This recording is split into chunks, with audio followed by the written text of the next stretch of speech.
আজকে আমি বানাবো আমের চাটনি। খুব সাধারণ, কিন্তু খেতে কিন্তু বেশ ভালো হয়। আর এখন বাজারে তো পুরো আম পাওয়াই যাচ্ছে। আর এমনি সারা বছরও দেখবেন আমাদের বাজারে কিন্তু আম পাওয়া যায়। তো এখন যেহেতু আমের সিজন, তাই আমাদের এখন এই আম দিয়ে আজকে একটা আমের চাটনি বানানো দেখাবো। ভীষণ সাধারণ, কিন্তু খেতে ভালো। প্রথমে 1 চামচ 5 ফোড়ন একটু খোলায় ভেজে নেব। আমি কড়াইটাকে আগেই গ্যাসে চাপিয়েছি, এটা অন করে দিয়েছি। এবার এইভাবে একটু খোলায় ভেজে নিতে হবে। এইভাবে শুকনো একটু ভেজে নিয়ে যখন একটু গন্ধ আসবে, সুন্দর একটা গন্ধ হয়, তখনই আপনি এটা আলাদাভাবে একটু মিক্সিতে একটু হালকা করে গুঁড়িয়ে নিতে হবে। এইভাবে কনস্ট্যান্ট কিন্তু নাড়াতে হবে, না হলে তলায় আবার লেগে যেতে পারে। আমাদের 5 ফোড়নটা ভাজা হয়ে গেছে। এটা আবার বেশিক্ষণ ভেজে দিলে কিন্তু ভাজাটার আবার গন্ধটা অন্যরকম হয়ে যাবে, আর খেতেও ভালো লাগবে না। মানে বেশি পুড়ে গেলে যেটা গন্ধ আসে ঠিক সেটাই হবে। তার জন্য আমাদেরকে সময় মতো দেখে আবার এটা বন্ধ করে দিতে হবে গ্যাসটা। আমাদের এটা ভাজা হয়ে গেছে 5 ফোড়নটা। আমাদের কড়াইটা যেহেতু গরমই আছে, তার মধ্যে খুব অল্প পরিমাণে তেল দিয়ে দিলাম। এতে অল্প তেল দিলেই বেশি ভালো হবে, বেশি তেল দেওয়ার দরকার পড়ে না। এবার আমি এতে, তেলটা একটু গরম হয়ে গেছে, কড়াইয়ে আমি খুব কম পরিমাণে তেল দিয়েছি। এবার এই তেলের মধ্যে, তেলটা আমার গরমও হয়ে গেছে, গ্যাসটা আমার অন করাই আছে। এই তেলের মধ্যে এবার আমি একটু সর্ষে ফোড়ন দিলাম। সর্ষে এবং শুকনো লঙ্কা, এইভাবে একটু ফাটিয়ে শুকনো লঙ্কা দিয়ে দিতে হবে।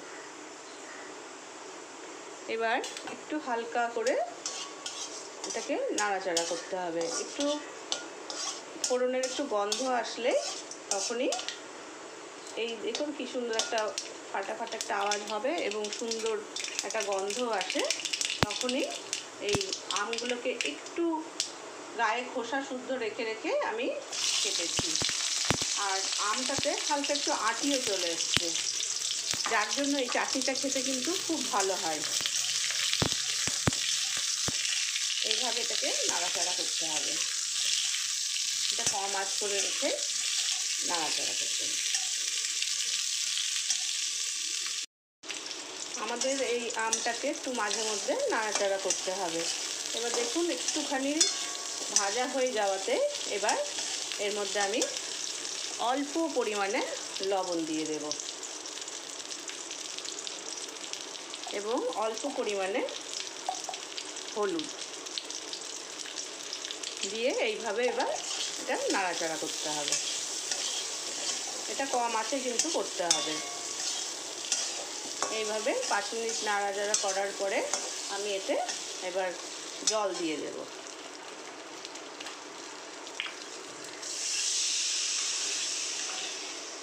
জলটা এমনভাবে দিব যাতে আমগুলো ডুবো ডুবো হয়ে থাকে। দিয়ে এবার আমি এটা জোর আঁচ করে দিয়েছি। জলটা দেওয়ার পরে এইভাবে ফুটতে থাকবে, তখনই একটু 10 মিনিটের জন্য একটু কম আঁচ করে ঢেকে দিতে হবে।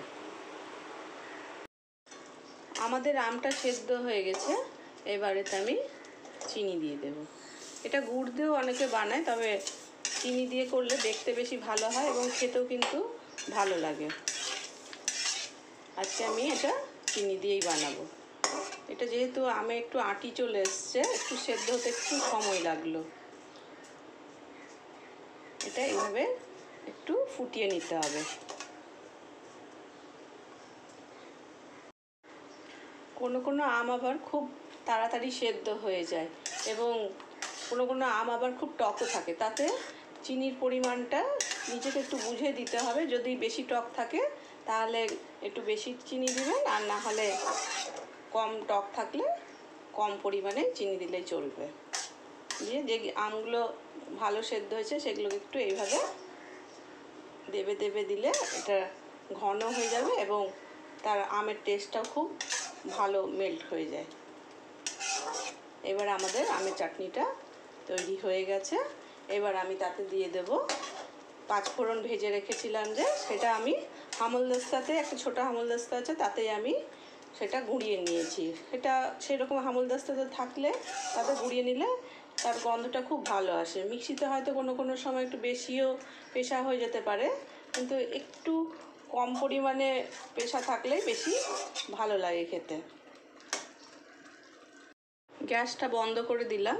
এবার আমি পাঁচফোড়নটা এই হালকা গুঁড়োনো এইভাবে ছিটিয়ে দিলাম। খুব তাড়াতাড়ি হয়ে যায় এবং এটা আপনি বেশ কয়েকদিন আপনি রেখেও খেতে পারবেন, খেতে ভালো লাগে। এই আমের চাটনিটা আমাদের রেডি হয়ে গেছে।